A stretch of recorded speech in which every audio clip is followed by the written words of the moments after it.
Hello student, welcome to Equator Academy Dehradun. और फिर से मैं आप लोग के लिए एक छोटा सा वीडियो लेक्चर लेके आया हूँ आपके आने वाले हॉर्टिकल्चर सुपरवाइजर या लैब असिस्टेंट के लिए, अगर आप बायोलॉजी ग्रुप को बिलोंग करते हैं। और वो है टॉपिक आपका क्या बच्चों, प्रोटोजोआ के अंदर आपका क्या पैरामीशियम। ठीक है, इससे पूरी पॉसिबिलिटी है कि 1 से 2 क्वेश्चन आपके पैरामीशियम के बन सकते हैं। तो चलो शुरुआत करते हैं और मेन मेन समझते हैं क्या क्या आपके इंपॉर्टेंट फैक्ट जो है क्वेश्चन आपके एग्जाम में आ सकते हैं। तो सबसे बच्चों पहला जो क्वेश्चन बनता है वो बनता है आपका पैरामीशियम का जो सिस्टमैटिक पोजीशन है उसको लेकर। ठीक है, ये थोड़ा सा आपको याद रखना पड़ेगा, सिस्टमैटिक पोजीशन। तो सिस्टमैटिक पोजीशन की बात करें तो जैसे कि ये फाइलम क्या है आपका, हमने पता है प्रोटोजोआ। ठीक है, और सब फाइलम क्या है? ठीक है, सब फाइलम क्या है पैरामीशियम का? तो आपको ध्यान रखना है सीलियोफोरा है। ठीक है, CILIO, सीलियोफोरा। तो एक देखो क्वेश्चन यहीं से बन जाएगा एमसीक्यू का कि बताओ इन चारों में से पैरामीशियम का सब फाइलम क्या है? सीलियोफोरा है। इन केस अगर और थोड़ा डीप में गया एग्जामिनर तो पूछेगा आपसे इसका जो क्लास है वो आपका क्या है, तो आप टिक करेंगे सिलिएटा। ये थोड़ा सा आसान है याद रखना, सिलिएटा। सीलियोफोरा भी सीलिया से आसान है। और अगर पूछेगा सब क्लास क्या है, कई बार सब क्लास तक पूछ लेता है, तब आप करेंगे होलोट्राइचा। होलोट्राइचा। और अगर इन केस ऑर्डर पूछ ले, बस इससे नीचे नहीं आएंगे बच्चों, ऑर्डर अगर पूछेगा तो आपने टिक करना है हाई मीनोस्टोमेटिडा। ठीक है, HYMENO, देन STOMATIDA।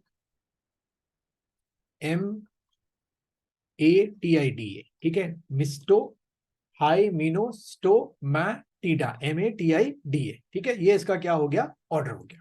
ठीक है, इसके नीचे नहीं आएंगे।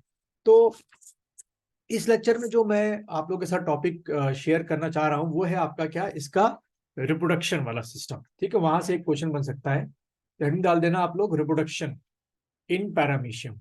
Reproduction in paramecium. ठीक है, यहां से आपका एक क्वेश्चन बन सकता है कि हाँ भाई पैरामीशियम का रिप्रोडक्शन किस तरीके का होता है। तो अगर हम बात करें रिप्रोडक्शन की तो पैरामीशियम जो है, ब्रॉडली अगर मैं बात करूं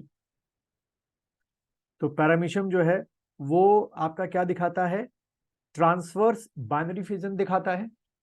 ठीक है, ट्रांसवर्स बाइनरी बाइनरी फिजन। ठीक है, ट्रांसवर्स बाइनरी फिजन दिखाएगा।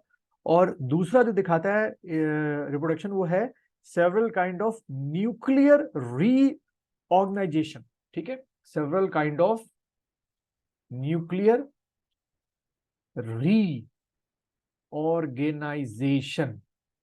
ठीक है, तो जो ये न्यूक्लियर रीऑर्गेनाइजेशन होते हैं जैसे कि कॉन्जुगेशन हो गया, इंडोमिक्सिस हो गया, ऑटोगैमी हो गया, ये सब चीजें हो गई।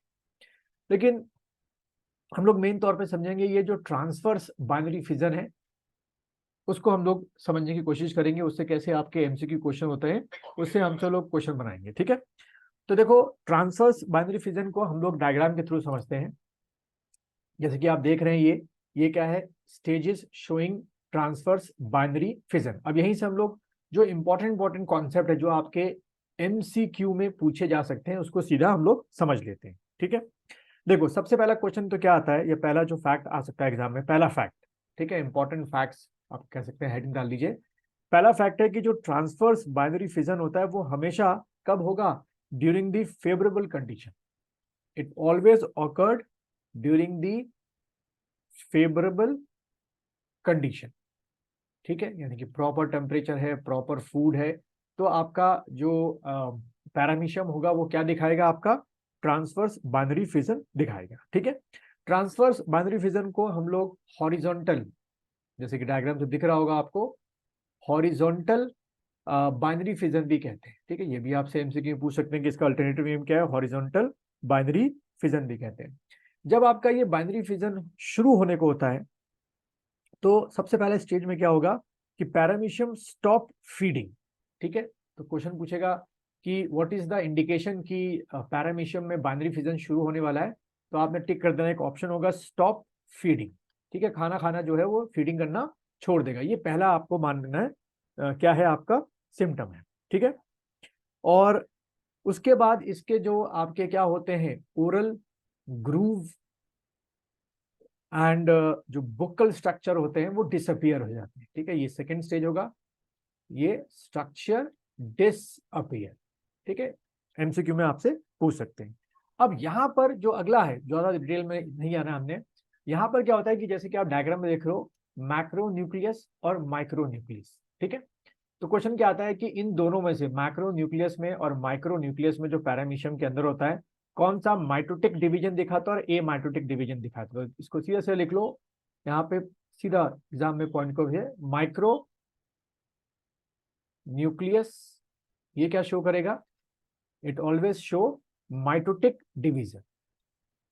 ठीक है, माइटोटिक डिवीजन, बस ये क्वेश्चन आपको ध्यान में रखना है। और जो आपका मैक्रो न्यूक्लियस होगा, ठीक है, वो हमेशा क्या दिखाएगा, ए माइटोटिक डिवीजन। ये खास बात है इसमें। अब देखो, जैसे कि अगर मैं डायग्राम के थ्रू ही चलूं तो ज्यादा आसान आपको लगेगा।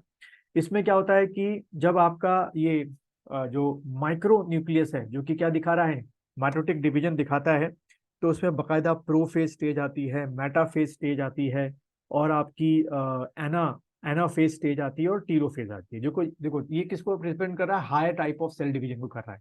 तो आपको ध्यान रखना है, क्वेश्चन कैसे पूछेगा कि माइक्रो न्यूक्लियस और मैक्रो न्यूक्लियस में कौन सा ऐसा पार्ट सेल है या कौन सा पार्ट है जो प्रोफेज, मेटाफेज, एनाफेज, टीलोफेज को शो करता है। तो आपने टिक करना है माइक्रो न्यूक्लियस, बकायदा इसको शो करता है। ठीक है, और उसके बाद सीधे यहाँ आ जाते हैं कि भाई इसमें क्या होता है कि दोनों ही जो आपके क्या होते हैं, नए जो पैरामीशियम बन रहे हैं, उसमें कॉन्ट्रेक्टाइल वैक्यूल्स जो हैं वो नए आपके बनते हैं, 2 न्यू कॉन्ट्रेक्टाइल वैक्यूल्स बनेंगे, 2 न्यू बुक्कल स्ट्रक्चर्स आपके अपीयर होंगे। ठीक है, जैसे कि आपको दिख रहा है, ये बुक्कल स्ट्रक्चर भी आ गए दोबारा से, और 2 नए आपके कॉन्ट्रेक्टाइल वैक्यूल भी आ गए। ठीक है, ये भी क्वेश्चन पूछ लेता है। अब दूसरा क्या पूछता है कि जो एक पैरामीशियम से जो ये फर्स्ट नंबर का बना है और ये जो 2 नंबर का बना है सेकंड नंबर का, इनके नाम क्या होते हैं। तो जो इंटीरियर होता है उसको हम लोग बोलते हैं प्रोटर। ये टिक करना एग्जाम के पॉइंट ऑफ व्यू से, PROTER, प्रोटर।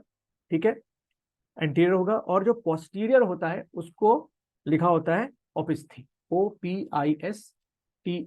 ठीक है, तो क्वेश्चन अगर स्ट्रेट फॉरवर्ड पूछेगा, सिंपल तरीके से पूछेगा एग्जामिनर, तो पूछेगा प्रोटर और ओपिस्थी वाला स्ट्रक्चर जो है वो बताओ प्रोटोजोआ में किस एनिमल में मिलते हैं। तो भाई टिक कर दिया, पैरामीशियम है, लेकिन प्रोटर आगे वाले को और ओपिस्थी पीछे वाले को बोलते हैं। फिर ये जो आपका क्या कहते हैं, बाइनरी फिजन होता है, ये 2 to 3 times in a day होता है। ये एग्जाम में पूछेगा, 2 to 3 times in a day का होता है।